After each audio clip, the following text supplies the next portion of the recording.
It seems like lately, as we've been looking at self-storage facilities, and as I'm working with people who are looking at self-storage facilities, we're seeing a lot of facilities that have a high receivables amount, and they have a lot of tenants in there who aren't paying rent, but are still in the facility and on the rent roll. Let's talk about that today. My name's Mark Helm. I'm the author of Creating Wealth Through Self-Storage, and I'm the creator of the Self-Storage Quick Start Academy. And what I do is I support the small investor who wants to get in the self-storage business or who wants to strategically grow their self-storage business in such a way that creates true wealth in a fulfilling career. And lately, it just seems like we've been seeing a lot of facilities that have this phenomena. People in there not paying, or people in there and not paying much. Well, first of all, there's no valid reason for someone to be in a facility and have a unit and not be paying rent unless they're active military who are deployed. You can't auction those. Or if you have a complementary unit to a nonprofit that works in your area or something. We try to keep any type of complementary units that we give away to nonprofits to 2 or 3% or less. But that's not what we're seeing. What we're seeing are people who are in there and got behind. Now, the reality is there's mostly just one reason, and that's owner or manager incompetence. So we spent a lot of time talking about pricing strategies in previous episodes, but every pricing strategy begins with one basic concept: do not do payment plans. Let me say that again. Do not do payment plans. But Mark, these are good people who just got behind. They're good for their money. Just let them pay a little bit till they can catch up. Do not do payment plans. I can look at any random daily close from your operating system. I can take one look at it, and I can tell you if that facility has set up payment plans. How can I do that? I look at the receivables. If the receivables are high with a number of people in the 60-day column and on, they've got payment plans, period. If I total that bottom number up, and it's, in our facilities, a well-run facility, you want the total receivables to be 5% or less than what the gross potential income is. Anytime it's over 5%, we're having auctions, and we're having conversations with our manager. Some of the facilities I've looked at recently are 20, 30, 50%. Why? Because they have payment plans. Look, you're better off financially if somebody owes you $1,000, if you let them go and get nothing else from it, but have that unit to put back in service, you're going to be way ahead in the long run. Now, I'm not telling you to do that, but what I am saying is have a plan in place, have a policy in place, and when somebody gets behind, you don't let it go. You do not do payment plans, and you do not let it go 2, 3, 4, 5 months. When somebody gets behind and they get in beyond the 30-day column, you have a policy. Policy might be they can pay 50% of what they owe and take their stuff and go, or it goes into auction. Some type of policy like that. And get that unit back into service. Do not do payment plans. In most cases, you're going to make way more money with a policy in place like that than you ever will getting income dribbling in from a payment plan. But these are good people who just need help. Great. Let them go. Let them out of their lease. Do them a favor. Don't let it continually build up and build up and build up to where they owe you $3,000 and will never be able to pay it. Let them go. So when we're looking at a facility and we see this phenomena, 20, 30, 40% receivables, what happens is if the gross potential income's $100,000, they could be 85% lease, 90% lease, but what's coming in is only 50%, 60% of the gross potential. So here's a notice to all the real estate agents and owners out there. We're not going to pay the cap rate on that income stream that isn't there. Why? Because it'll never be there. You may be 90% occupied, but the reality is you're 60% occupied, or at least you're 60% economic occupied.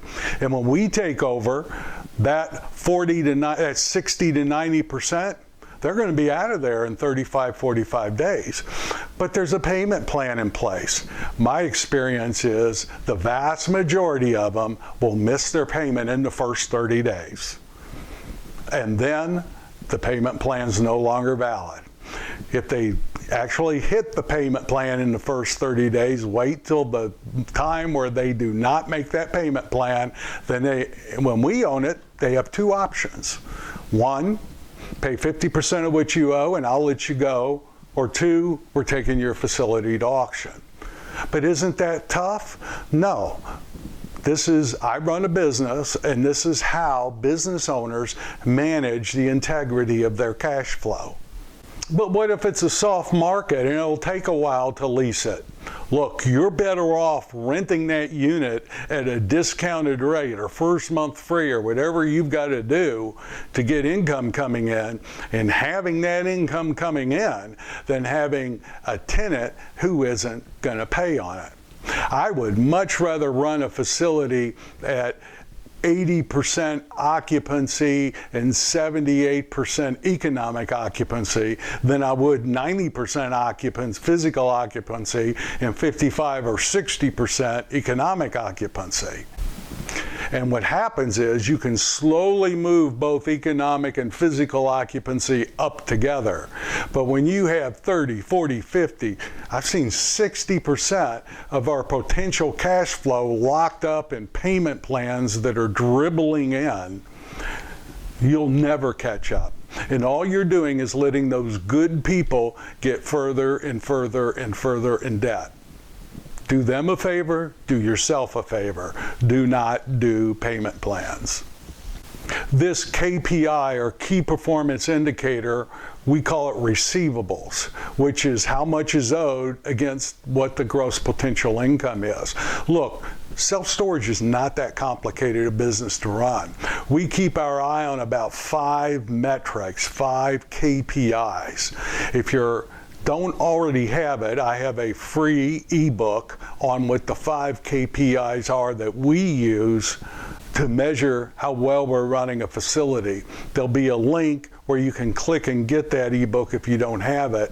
And one of them is what we call receivables. When we're starting to push 5% on the receivables, and the formula for how to calculate that is in that free ebook, we're having auctions. And in today's world with the online auctions, it used to be we would have to try to get as many units put together to have a good auction as possible. In today's world with online auctions, I can auction 1 unit at a time. I can have units in various stages. So there's no reason why our receivables today should be pushing 10, 20%. It's strictly a management issue when you start to see that. As a buyer, take advantage of that. Your feasibility reports will tell you whether the market is slow and how long it will take to get those units back into service, and what, if any, type of concessions you may give. But believe me, you'll make a lot more money doing that than hoping some payment plans dribble in and you can start getting more income on those units that are occupied. Don't do that. If you're taking over a storage facility that has the payment plans in place, first of all, the next day after you buy it, all the people who don't have payment plans, they get notice. You've got a policy in place. They can follow that policy, or you're going to start the auction process. The ones with the payment plans at 12:01, whatever day their quote payment plan is due, at 1 minute after midnight the following day, send that letter out that they're in violation of their payment plan. Your computer can automatically generate it, and they'll be waiting on the printer when you open the office. But send that letter out. They haven't lived up to the obligation of their payment plan, and they've got two options. Whatever your policy is, or go to auction. Then get that unit empty, and then rent that unit with a paying customer. On average, we've been able to get 6 to 8% cash flow improvement in the first 60 to 90 days simply by managing our receivables better. That's before we put the first new unit or whatever we're doing to do a value add play in place. And then slowly that will go up over time. The larger the receivable percentage, the more upside there is. Just don't pay the full amount on the cap rate for that income stream that isn't there, because the reality is you're not going to get it. So I'm going to end this episode the way I started it. We've got one rule when it comes to pricing strategies. All of our fancy pricing strategies start with this rule: do not do payment plans. Well, thank you very much. I look forward to being with you next week. My name's Mark Helm. I'm the author of Creating Wealth Through Self-Storage, and I'm the creator of the Storage World Analyzer. That's the financial analysis tool that we use to analyze the integrity of the cash flows that facility's generating when we're looking at it and coming up with what we can pay for it. So I look forward to being with you next week, and I will see you then.